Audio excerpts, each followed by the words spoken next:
Hi, McKenna. I'm going to be your nurse today. Can I have your name and date of birth, please? Elijah's in 10/19/2000. Okay. Do you have any allergies, Elijah? No. Okay. I shut the curtain for privacy.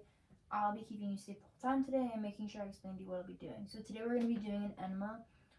So the first thing I'll do is an abdominal assessment. First thing I'll do is inspect the patient's skin for swelling, redness, and lesions, which this patient is clear of. Next thing I would do is auscultate each of the different quadrants, listening for bowel sounds, just to make sure that there are bowel sounds and that there's nothing abnormal about them. I can take up to 5 or 10 minutes to hear them depending on the patient.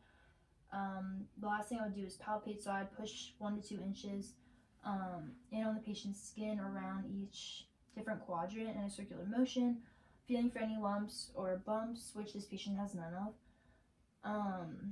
So now that we've done the abdominal assessment and everything is adequate for that, I would confirm the patient's order of an enema, which he has prescribed. So next I would apply clean gloves.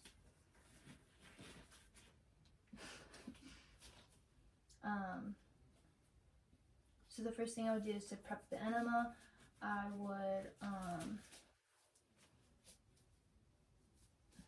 would prime this tubing. What I would do is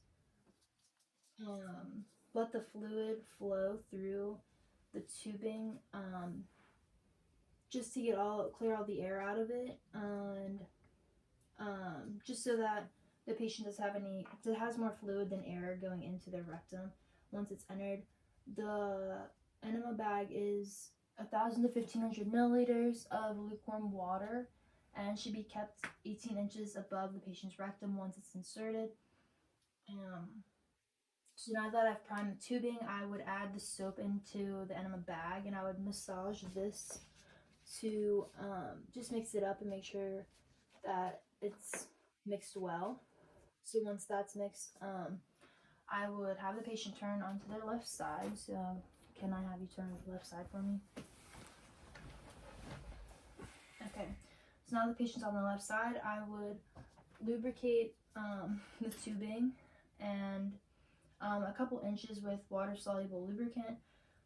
From there, I would insert the tubing into the patient's anus 3 to 4 inches, making sure to hold the tubing there. I would aim it towards the umbilicus as I'm entering it in, and I would be sure to hold the tubing while unclamping the enema bag.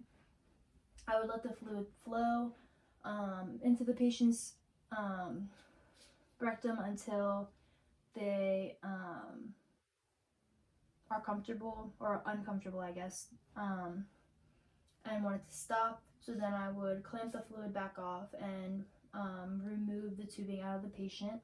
I would then have the patient hold this in for a couple of minutes, just so I can actually clean them out.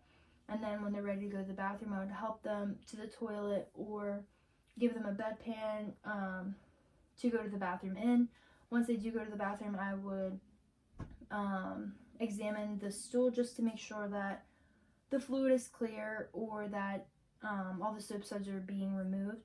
An enema can be done up to 3 times. So once the stool is examined, I would document everything I did into the patient's care.